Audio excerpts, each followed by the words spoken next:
शिक्षयित्री महोदय बहुत रापुड़ी झापुड़ी झाड़ नाड़ है कौन गोटे भंडा आलोचना करते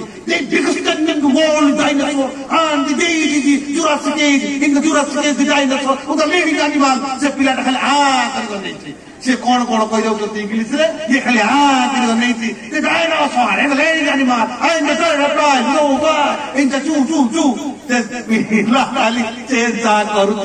मो शिक्षयित्री कौन पढ़ाऊँ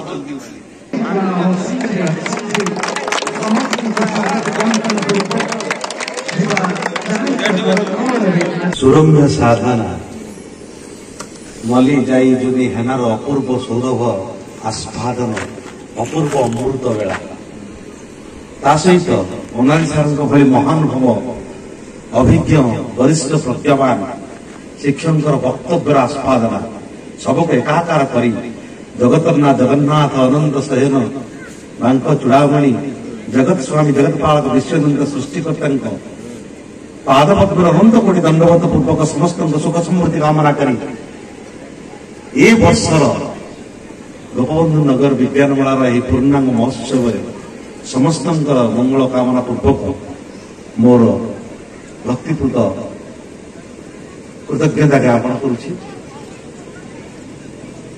बहु मेल अमेल साधना साधन सबको एकाठी करी जिते संपूर्ण परिपंथीर परियोजना करती से हुए तो मन में एक द्वंद्व पारे जे वास्तव में सफल हम ना अधर रही ना किंचित भाग आग को जाई पुणी पश्चात्पद हवा यह स्वाभाविक जो भावना नहीं जो भय नहीं जो रिक्ततार स्थान नहीं से सफलता केवल संभव नुहे। आम पढ़ी महात्मा गांधी शिक्षार सही अमूलिक स्लोगान टी education I mean all round drawing out of the best in body mind and spirit. शिक्षा वास्तव में कौन तार संज्ञा मो भली अकिंचन प्रदान कर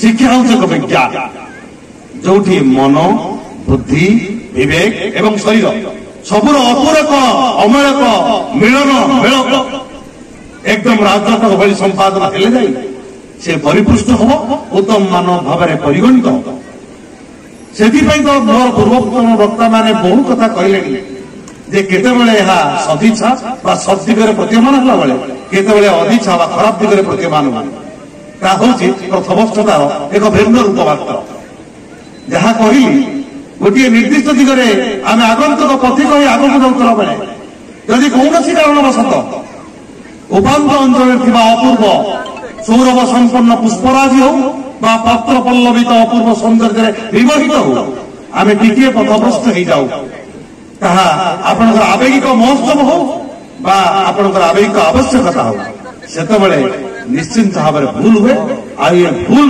परिपंथी होची अन्य नाम होची दुर्व्यवहार उपयोगी बदल में औपयोगी अपयोगिता जो आसी जाए से छुरी आरिवा काटिया फल काटिया व्यवहार नहीं मनीषर तंटी काटिया आग बढ़ाई जाए। तेणु सबुरी मूल गोटे बड़ कथा हूँ मानसिक संतुलन रक्षा पूर्वक आवेगिक नियंत्रण पूर्वक जितेबले जो परिस्थिति आम सम्मुखीन होती उत्तम रूपे परियोजना करी संचालन करवा जदि ताहा संभव है ना ताहले आपण धरिबे आज पर्यंत आपण करिथिबा समस्त काय मन वाक्य श्रेय एवं परिश्रम सब निरर्थक व्यर्थ अटे। सेति पई कहा जाय मंजीटी गदा हवा पर्यंत ताकू सुप्त अवस्था रहिबा को दियो जदि गदा पूर्व मंजीटी उन्मुक्त हो जाए सूर्यालोकर प्रतिस्पर्श हो पवन आवाहन हो मूर्तिकार अपूर्व ममतार हो जदि मंजीटी भासीज ताहले हुए तो सी अंकुरोद्गम हो पार ना तेणु अंकुरोद्गम पूर्व मंजी को निज भितर सुप्तता को बजाय रखा पड़े। अतएव कौन सफलता पाइबा पूर्व जहाँ परियोजना जहाँ योजना जो कल्पना आप प्रकाशित होगा दिंतु ना सुप्त विसुप्त अवस्था अंडाटी जेपरी टेम्परेचर उत्ताप को ग्रहण करी पूर्णांग शिशुटी प्रदान कर सफल हुए से भली जितेबले कौन योजना को पुंखानुपुंख भाव में स्थिरीकृत चित्तरे संचालन करी उपयुक्त परियोजना आपण करेंगे से जो फलटी पाइबे तार अन्य नाम हूँ विज्ञान। Science is a systematic strategical study of a fact of law to draw out an inference. Without inference, no one can say science. সেদিন ହୁଏତ ଆମେ ଏକଥା କଳ୍ପନା କରିନଥିଲେ ଯେ ଉଜାଲା ଭଳି ଗୋଟେ ଛୋଟ ଜିନିଷକୁ ଉଦ୍ଭାବନ କରିବା ପାଇଁ ଏତେ ବୈଜ୍ଞାନିକ ଲାଗି ପଡିଥିବେ ଏବଂ ଶେଷରେ ରାତିର କ୍ଳାନ୍ତ ଶାନ୍ତ ଶରୀର ଏକ ଅପାପ କାର୍ଯ୍ୟରେ ସକାଳୁ ଉଜ୍ଜଳା ତିଆରି ହେଇଯାଇଥିବ। ଉଜ୍ଜଳା ମାନେ ନୀଳ ତୃତୀୟା ଇଏ ତିଆରି ପାଇଁ ବହୁ ବୈଜ୍ଞାନିକ ବହୁ ପରିଶ୍ରମ କଲେ, କିନ୍ତୁ କିଛି ଦିନ ପରେ ଯେତେବେଳେ କ୍ଳାନ୍ତ ହୋଇଗଲେ ଶ୍ରାନ୍ତ ହୋଇଗଲେ ରାତ୍ରିର ଭୋଜନ କରିବାରେ ଡେରି ହେଇଯିବ ଭାବି କାର୍ଯ୍ୟଟିକୁ ଅଧାରୁ ଛାଡ଼ି ପଳେଇଗଲେ, ତାର ସକାଳୁ ତୃତୀୟା ତିଆରି ହେଇଯାଇଛି। ଏଇ ହଉଛି ବିଜ୍ଞାନ। ମୁଁ ସବୁବେଳେ ମୋର ସାଧାରଣ କଥୋପକଥନରେ ଆପଣମାନଙ୍କୁ କହେ ଯେ ପ୍ରତି ସେକେଣ୍ଡରେ ଆମେ ଶହ ଶହ ଆଲୋକ ବର୍ଷ ଆଡ଼କୁ ଗତି କରୁଛନ୍ତି। ଆଜି ଯେଉଁଠାରେ ଆମେ ନିଜକୁ ଉପସ୍ଥାପିତ କରୁଛନ୍ତି, ବସିଛନ୍ତି ବା ଠିଆ ହେଇଛନ୍ତି ବୋଲି ଭାବୁଛନ୍ତି, ବାସ୍ତବରେ ଗୋଟିଏ ସେକେଣ୍ଡ ପରେ ଆମେ ସେଇ ଜାଗାରେ ନଥାନ୍ତି। ଏ ବିଶ୍ୱ ବ୍ରହ୍ମାଣ୍ଡରେ ଶହ ଶହ ଆଲୋକ ବର୍ଷ ଅତିକ୍ରମ କରିକି ଆମେ ଚାଲି ଯାଇଥାନ୍ତି। এইটাকে টিকে মନରେ ଆମେ ସବୁବେଳେ ଏଜ କରିବା। ସେଥିପାଇଁ ଯେଉଁ ଇଂଲିଶ ଲିଟରେଚରର ସେଇ ଫିଲୋସୋଫର କହିଛନ୍ତି change is the unchangeable nature of the world, ତାହା ବାସ୍ତବରେ ସତ୍ୟ। କାରଣ ଆମେ ଭାବୁଛନ୍ତି ଆମେ ଏଠି ବସିଛନ୍ତି, ଆମେ ଭାବୁଛନ୍ତି ଆମେ ଏଠି ଆଇଛନ୍ତି, କିନ୍ତୁ ଏଇ ମୁହୂର୍ତ୍ତରେ ଏଇ ସେକେଣ୍ଡରେ ଆମେ ବିଶ୍ୱ ବ୍ରହ୍ମାଣ୍ଡର ଶହ ଶହ ଆଲୋକ ବର୍ଷ ଅତିକ୍ରମ କରିସାରିଲେଣି। ତେଣୁ ଅନେକ ପ୍ରକାର ରୋଗ, ଅନେକ ପ୍ରକାର ସମସ୍ୟା, ଅନେକ ପ୍ରକାର ପରିବର୍ତ୍ତନ ଇଏ ନିଶ୍ଚିନ୍ତ ଭାବରେ ଆସିବ, ଏଥିରେ ତିଳେ ମାତ୍ର ସନ୍ଦେହ ନାହିଁ। ପୃଥିବୀ ଯୋଉ ଭାବରେ ଘୁରୁଛି, ସୂର୍ଯ୍ୟ ଯୋଉ ଭାବରେ ଆକାଶଗଙ୍ଗାରେ ଘୁରୁଛନ୍ତି, ଆକାଶଗଙ୍ଗା ଯୋଉଭଳି ଜାଟ ଆକାଶଗଙ୍ଗା ଚାରିପଟେ ଘୁରୁଛି, ଆପଣ ଟିକେ କଳ୍ପନା କରନ୍ତୁ କେଇ ମୁହୂର୍ତ୍ତରେ ଆପଣ କେତେ କିଲୋମିଟର ଅତିକ୍ରମ କରୁଛନ୍ତି। କିନ୍ତୁ ଆମକୁ ଲାଗୁଛି ପୃଥିବୀ ବଲ୍ ଉପରେ ଆମେ ବସୁଛନ୍ତି, କିନ୍ତୁ ଏ ବଲ୍ଟି ଘୂର୍ଣ୍ଣାୟମାନ, ଏ ବଲ୍ଟି ଗତିଶୀଳ, ଏ ବଲ୍ଟି ବିସ୍ଥାପିତ, ଏହା ଆମ କଳ୍ପନାର ବାହାରେ। এইটাକୁ ଟିକେ ସବୁବେଳେ ଆମେ ହେଜ କରିବା ଉଚିତ। ଆପଣ ଶିକ୍ଷିତ କେମିତି ହବୁ, 5 ଲୋକ ସାଙ୍ଗରେ ଲୋକ କେମିତି ହବୁ, 5 ଜଣ ସାଙ୍ଗରେ କେମିତି ମିଶିବୁ। ଛୁଆ କହିଲା ମୁଁ ସେଗୁଡା କିଛି ବୁଝେନି, ମୁଁ ଖାଲି ଖାଇବି ପିଇବି ଶୋଇବି, ତମେ ମତେ ରାନ୍ଧି ବାଢିକି ସବୁ ଦବ, ଆଉ କଣ କରିବି ଖେଳିବି। ମା ତା କଲର ଧରି ତା ବାହାମୂଳି ଧରି ଟାଣି ଟାଣି ଦେଲେ ଅଲବତ ଯିବୁ, କାରଣ ତୁ ଜାଣିନାହୁ ତୁ ମଣିଷ ହବା ପାଇଁ କଣ କଣ ଦରକାର। ତେଣୁ ମା ତା କଲର ଧରି ଅନ୍ୟ ପିଲାଙ୍କ ସାଙ୍ଗରେ ସମାନ କରିବା ପାଇଁ ତାକୁ ଟେକି ଟେକି ନେଇକି ସ୍କୁଲରେ ପହଞ୍ଚିଗଲେ। ମା ସ୍କୁଲରେ ଛୁଆଟିକୁ ନେଇକି ପହଞ୍ଚେଇଛନ୍ତି। ମା ଭାବିଲେ ଛୁଆଟା ବୋଧେ ସ୍କୁଲରେ ରହିବ।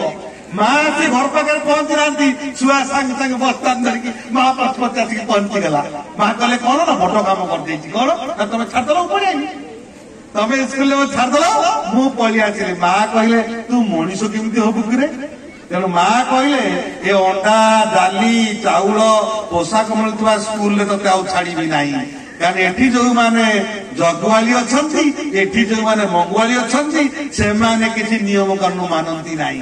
ସେମାନେ 10ଟା ବେଳ ଜାଗାରେ 10ଟା 20ରେ ପହଞ୍ଚିଲେ ବି କେହି କହିବାକୁ ନାହିଁ। ସେମାନେ 4ଟା ବେଳେ ଆସିବା ଜାଗାରେ 3:30ରେ ପଳେଇ ଆସିଲେ ବି କେହି କହିବାର ନାହିଁ। ସେଠି ତୁ ଅଣ୍ଡା ନ ଖାଇକି ଛାଡିଦେଲେ ମଧ୍ୟ ସେ ଯାଚିବାର ନାହିଁ।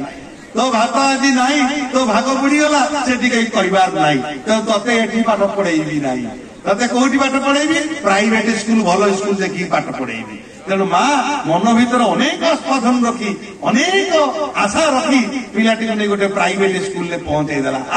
ବୁଟ କୋଟ ସାର୍ଟ ସବୁ ପିନ୍ଧିକି ଚକାଚକ ହେଇକି ପିଲାଟି ବାହାରି ଯାଇଛି। କିନ୍ତୁ ମାର ପଣତ କାନି ତଳେ କଇଁ କଇଁ କିରି କହୁଛି, ଧୀରେ ଧୀରେ କିରି କହୁଛି, ଆସ୍ତେ ଆସ୍ତେ କିରି କହୁଛି, ମା ମୁଁ ସ୍କୁଲ ଯିବିନି, ମା ମୁଁ ପାଠ ପଢିବିନି। ମା କହିଲେ ଦେଖୁଛୁ ଟି କେମିତି କୋଟ ଟାଏ ପିନ୍ଧା ପିଲା ସବୁ, କଣ ବୋଲି କଣ ହବ ଏଇ ସ୍କୁଲରେ, ତୁ ଯେତିକି ଭାବୁଛୁ ତାଠୁ ଯଥେଷ୍ଟ ଅଧିକ ହବ। ସେଠି ଖାଲି ମଲି ଦେଖୁଥିଲୁ, ଏଠି ଚମ୍ପା ଚିନ୍ ଚମ୍ପା ଯାଇ ହେନା ସବୁ ଦେଖିବୁ ଲମ୍ବା ଲମ୍ବା ଫୁଲ, ଏଠି ଖାଲି ଛୋଟିଆ ଛୋଟିଆ ଦେଖୁଥିଲୁ। ପିଲାଟି ଭାବିଲା ମା ଯଦି କହୁଛି ମୁଁ ଯିବି, ଜୋର ଜବରଦସ୍ତ କୁନ୍ଥେଇ କୁନ୍ଥେଇ ପିଲାଟି ସେ ସ୍କୁଲରେ ଅନ୍ୟ ପିଲାଙ୍କ ଗହଣରେ ବସିଲା, କିନ୍ତୁ ପାଠରେ ଟିକେ ମନ ନାହିଁ। ସେ ହିନ୍ଦୀ ଫିଲ୍ମ ତାରେ ଜାମିନି ଭଳିଆ ସ୍କୁଲରେ ବସିଛି, ତାକୁ କବାଟ ଝରକା ଗୁଡା ସବୁ ଦେଖାଯାଉଛି ଡଙ୍ଗା ଜାହାଜ ଭଳିଆ, ବାହାର ପଟେ ଚଢେଇ ତାକୁ ଦେଖାଯାଉଛି ବିରାଟ ବଡ ଉଡାଜାହାଜ ଭଳିଆ, ଏବଂ ତଳେ ଖାଲରେ ଯୋଉ ପାଣି ଅଛି ତାକୁ ଦେଖାଯାଉଛି ବଡ ପୋଖରୀ, ପୋଖରୀ ଭିତରେ ମାଛ ଅଛନ୍ତି, ମାଛକୁ ସିଏ ଧରିକି ଖେଳିଲା ଭଳିଆ। ତେଣୁ ତାକୁ ସବୁ ସେମିତି ଦେଖାଯାଉଥାଏ। ଗୋଟିଏ ବର୍ଷ ପାଠ ପଢିଲା, 2 ବର୍ଷ ପାଠ ପଢିଲା, ଆଉ ପାଠ ତାର ହବାର ନାଁ ଗନ୍ଧ ନାହିଁ। कौन तार काम कोठी जाके बुढ़ी आनी सूता बांधि ताकू छिड़ेकी आनिके मापुथब कोठी जाके काठ तले कोठी झिटिपिटी अंडा जाइथिबो ताकू आनी काख तले जाकिथिबो कोठी छांचुड़ी खंडे भांगी जाइथिबो ताकू नेकी टेबुल कोणारे पुरेकी सजौथबो समस्ते भाविले ये काम को नुहे ये पिलाटी निश्चिंत भाव व्यतिक्रमर पिला ये धनु नुहे ये ता पछपट पर ये केबे हेले मनीष होई पारिबो नाही समस्तंकर एभली भावना धीरे धीरे जाके स्कूल रो प्रिंसिपल बा प्रधान शिक्षक निकट रे पहुंचला प्रधान शिक्षक ताको परीक्षा करिया पाई गले पाठ पढ़ा चली शिक्षयित्री महोदय बहुत रापुड़ी झापुड़ी ढाल ढाल है कौन गोटे भट्ट आलोचना कर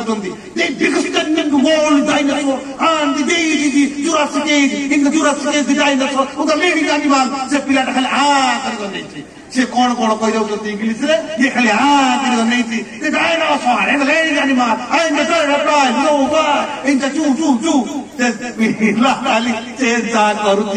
मो शिक्षयित्री कौन पढ़ाऊ प्रिंसिपाल कौन कले से पिलाटी को डाकी आने अत्यंत भीतग्रस्त हुई डरी जाए थरी थरी पिलाटी आसिकी प्रिंसिपाल चाम्बर रे प्रिंसिपाल पाखे ठिया जमी यही कौन कहीदेले सागे सागे एक कर पकेब हाँ से भाव में डरी कि छानिया अच्छी प्रिंसिपाल पचार पाठ जना आज्ञा पाठ कौटी अच्छी कि मुझे जानी तो आज पर्यंत ना पाठ कौटी अच्छी पाठ बही अच्छी ना बही कौ जगार अच्छी मुझे जापारी तापर दिन से पिलाटीर माँ आसिले विद्यालय एवं प्रिंसिपाल को देखा कले प्रिंसिपाल किसी कहवा पूर्व कौन कले गोटे चिठी देदेले ता माँ को एवं चिठी पढ़ी ता माँ कही कही कांदिबा को लगिले गंगा जमुनार असुधार दुई लोक को परिपूर्ण करितला से दिन अनेक आस्वादन थिबा माँ अनेक आशा रखिथिबा माँ सत्यमी तार आशा को भांगी पकेला सत्यमी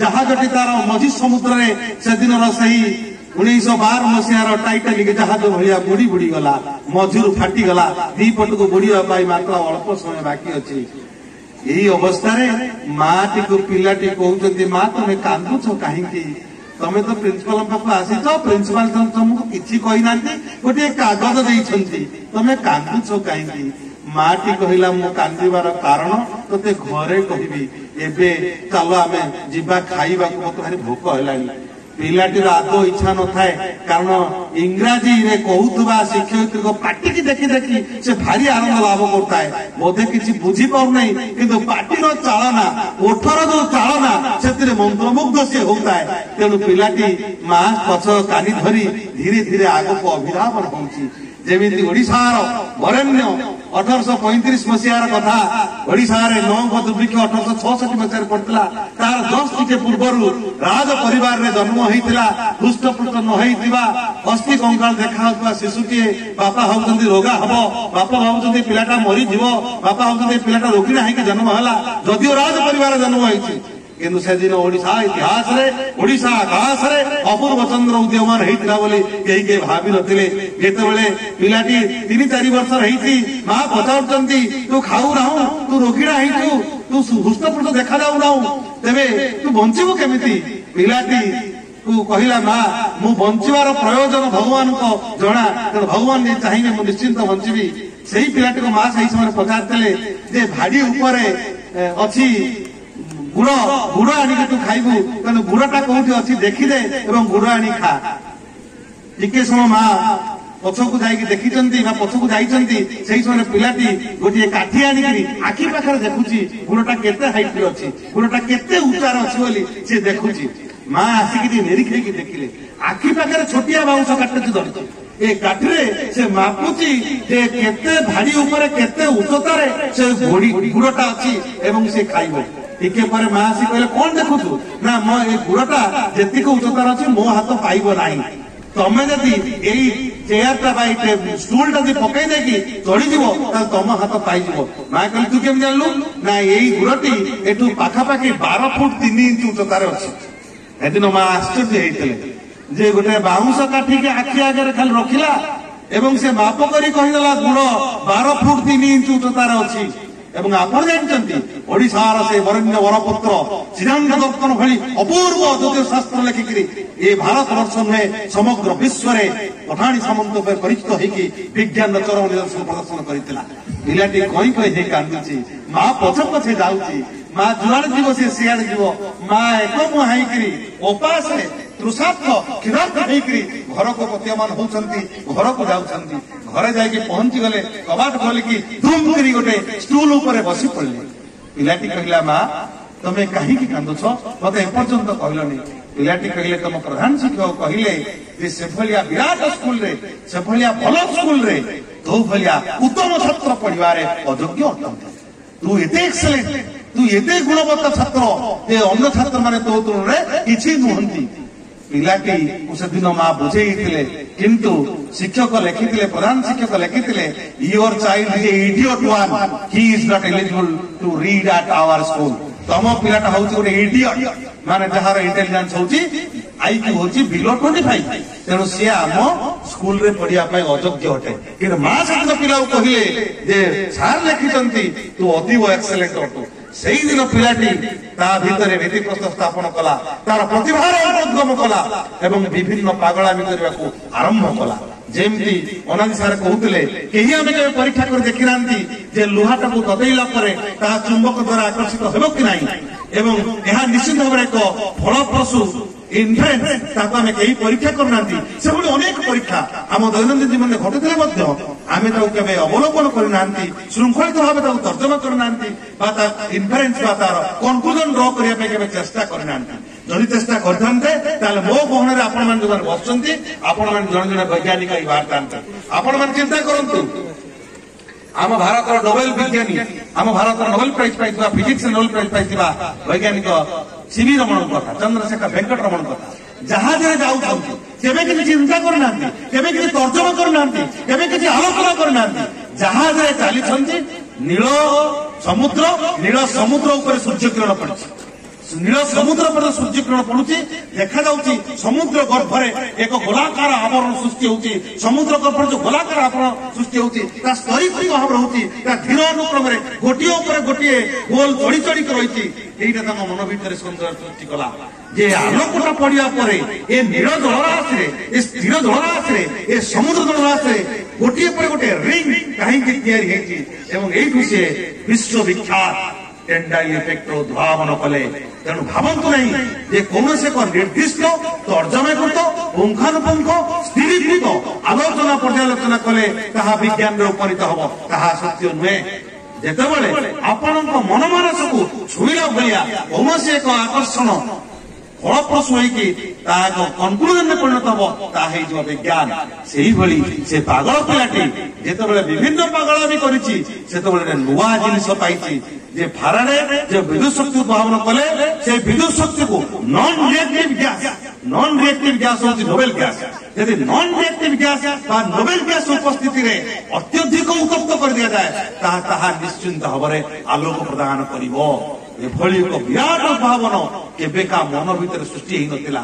ଯଦିଓ ଏହା ଜଣାପଡୁଛି ଅତୀବ କ୍ଷୁଦ୍ର, ଅତୀବ ସୂକ୍ଷ୍ମ, ଅତୀବ ଛୋଟ ଜିନିଷଟେ, କିନ୍ତୁ ଆପଣ ଦେଖନ୍ତୁ ଆମେ ପଦାରେ ନିଆଁ ଜଳିଲେ ନିଆଁ ଜଳୁଛି, କିନ୍ତୁ ବାକ୍ସ ଭିତରେ ନିଆଁ ଜଳିଲେ ନିଆଁ ଜଳିବନି, ବୋଟଲ ଭିତରେ ନିଆଁ ଜଳିଲେ ନିଆଁ ଜଳିବନି। ତାର ସାଧାରଣ ଫଣ୍ଡା ହଉଛି ସେ ନିଆଁଟି ଅକ୍ସିଜେନ ପାଉନାହିଁ, ନିଆଁଟି ଅମ୍ଳଜାନ ପାଉନାହିଁ। ତେଣୁ କାରାରୁଦ୍ଧ ବା ରୁଦ୍ଧିତ କୋଠରୀ ମଧ୍ୟରେ ଯୋଉଠି ଅମ୍ଳଜାନର ଅଭାବ, ସେଠି ଯଦି ନିଆଁ ଜଳାଯାଏ ତାହା ଲିଭିଯିବ, କାରଣ ଅମ୍ଳଜାନ ଜଳିବାରେ ସାହାଯ୍ୟ କରେ।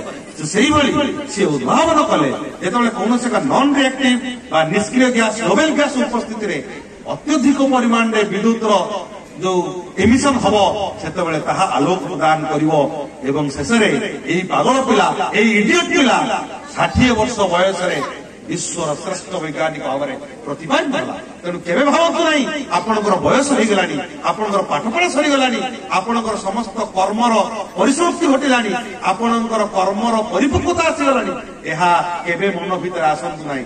କାରଣ 60 ବର୍ଷରେ ଏ ଇଡିୟଟ ପିଲାଟି, ଏ ପାଗଳ ପିଲାଟି ଏପରି ଉଦ୍ଭାବନ କଲା ଯେ ରାତ୍ରିରେ ମଧ୍ୟ ଅନ୍ଧକାରକୁ ବିଦୀର୍ଣ୍ଣ କରି ଆଲୋକର ଉଦ୍ଭାସରେ ଏ ଚତୁର୍ଦିଗ ଆଜି ଉଦ୍ଭାସନ ହେଇପାରିଛି ଏବଂ ସମସ୍ତେ ଆମେ ଅନ୍ଧାରକୁ ଭୁଲି ଦିନ ପରେ ରାତ୍ରିରେ ମଧ୍ୟ କର୍ମର ଅବଧାରଣରେ ଅଭିଷିକ୍ତ ହୋଇ ସମୟଟାକୁ ସ୍ଥିର କରିଦେଇଛନ୍ତି, ସମୟଟାକୁ ଆମ ପାଖରେ ଆମେ ବାନ୍ଧି ଦେଇଛନ୍ତି ଏବଂ ସେଇ ପିଲାଟି ହେଉଛି ଥମାସ ଆଲଭା ଏଡିସନ୍, ଯାହା କଥା ଆମର ଅନାଇତ ସାର୍ କହୁଥିଲେ।